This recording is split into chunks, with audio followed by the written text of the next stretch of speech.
TS Singhdeo ने कांग्रेस की पहले लिस्ट में उम्मीदवार बनाए जाने पर जनता से कहा, आपके आशीर्वाद का आकांक्षी हूं। आगामी विधानसभा चुनाव हेतु अंबिकापुर से पुनः कांग्रेस प्रत्याशी घोषित होने के लिए शीर्ष नेतृत्व का आभारी हूं। वचन है कि पूर्ण मनोयोग व सामर्थ्य से जनाशीष प्राप्त कर आपके जताए विश्वास पर खरा उतरूंगा। मुझे भरोसा है कि उन्नति की ओर अग्रसर अंबिकापुर की जनता जनार्दन हर बार की तरह इस बार भी मुझे अपना अमूल्य आशीर्वाद प्रदान करेगी। नमस्कार दोस्तों, मैं हूं नीलम सिंह। आप देख रहे हैं नेताजी.live। जैसा कि आप जानते हैं, हमारे चैनल के माध्यम से हमारी ये कोशिश होती है कि हम आप तक आपकी पसंदीदा नेताओं के दिए गए वक्तव्य और भाषण को आप तक पहुंचाएं, वो भी असंपादित।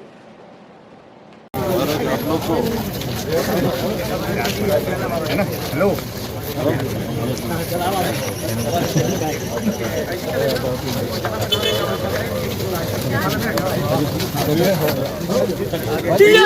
जिंदाबाद जिंदाबाद जिंदाबाद जिंदाबाद जिंदाबाद जिंदाबाद। पहली सूची जारी कर दी है। हमारे साथ टीएस सिंहदेव हैं। पहले से कांग्रेस ने कहा है, दो शब्दों का इस्तेमाल किया है, विश्वास और भरोसा, और उसी पे चुनाव होते हैं और उसी पे चुनाव के परिणाम आते हैं।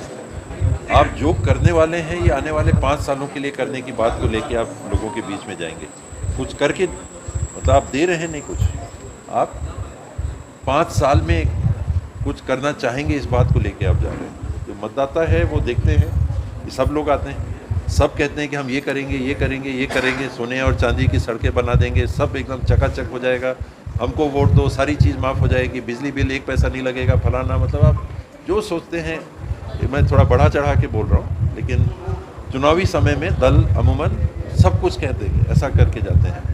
तो लोग परिपक्व हैं, मतदाता समय के साथ परिपक्व होता जा रहा है और वो देखते हैं कि पहले लोगों ने क्या कहा और कितना किया। मैं भी क्या होऊंगा चुनाव में, मैंने भी बातें कही होंगी, क्या मैंने 100 में 100 बातें जो कही वो हो गई? नहीं हुई, नहीं हो सकती। और लोग भी गए होंगे चुनाव के मैदानों में, और भी सरकारें थी, उन लोगों ने भी बहुत कुछ कहा होगा, कितना किया, क्या उनकी मंशा थी, क्या दूसरों की मंशा है। जो मतदाता है ये सारी बातों का आकलन करता है और वो आकलन करने के बाद अपना मत व्यक्त करते हैं।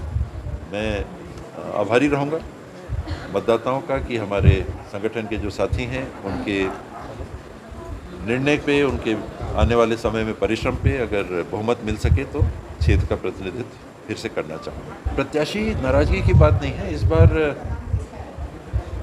मैं 70 साल का हो गया और करीब 50 साल से राजनीति को देख रहा हूँ। इस बार सर्वे के माध्यम से जो निर्णय लिए गए हैं ये मैंने पहले इतना व्यापक पैमाने पे होते नहीं देखा। इस बार सीसी की भी बैठक में हम लोग जब बैठ के भाग लेते हैं तो वहाँ भी कहीं भी कोई बात आती है तो अंततः बात जाती है सर्वे क्या कह रहा है। तो सर्वे के आधार पे ये मेरी पसंद आपकी पसंद का इसमें कहीं गुंजाइश नहीं था, है भी तो बहुत थोड़ा। अंततः जो वहाँ निर्णय हो रहा है वो इसी बात पे हो रहा है कि सर्वे क्या कहता है। मेरे को आप पसंद हो, मैं आपका नाम लूँगा, इनको मैं पसंद हूँ, ये मेरा नाम लेंगे, ये व्यक्तिगत हो गया। अब सर्वे एक निष्पक्ष हो गया और एक नहीं 10-10, 12-12 सर्वे हुए, उनका सार क्या कहता है उसके आधार पर निर्णय हुए हैं। ये किसी के कहने पे या किसी के सोचने पे बहुत कम। एक तरफ चुनाव आयोग चाहती है कि 100% मतदान हो, उनका जो टारगेट है कि एक एक व्यक्ति अपना मत डाल सकें, ये उनका टारगेट है, घोषित उनका टारगेट है।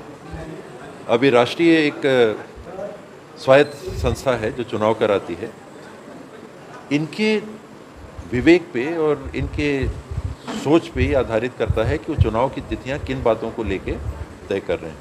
इस दरमियान दशहरा का त्यौहार है, इस दरमियान दिवाली का त्यौहार है, इस दरमियान देवउठनी एकादशी भी है, इस दरमियान भाई दूज भी है, इस दरमियान गोधन पूजा भी है और छठ भी है। तो ये सारी चीज़ हमको आपको ही जानकारी है, ये तो देखिए सबको मालूम है कि देश में हमारे समाज में कौन कौन से त्यौहार हैं। तो इन बातों को ध्यान में रख के चुनाव आयोग ने निर्णय लिया होगा। अगर उनको लगता है कि कहीं ऐसी बातें आ रही हैं तभी भी उनके हाथ में है, वो एडजस्ट कर सकते हैं। वोट कम होगा तो किसी एक पक्ष का वोट कम नहीं होता, त्यौहार में तो सभी पक्ष के लोग भाग लेते हैं। राजनीतिक दल अगर हैं, अगर हम राजनीतिक दलों के वोट की बात कर रहे हैं तो किसी एक त्यौहार में हम भाग लेंगे तो किसी एक दल के ही लोग त्यौहार में भाग तो नहीं लेते। बात उसका नहीं है, बात इसका है कि चुनाव आयोग 100% मतदान चाहता है। उनका जो टारगेट है कि कोई दिव्यांग है तो हम दिव्यांग का वोट घर में जाके हम ले लें। कहीं वोट संख्या ज़्यादा हो रही है तो 15 वोट के लिए भी एक उप केंद्र खोल रहे हैं।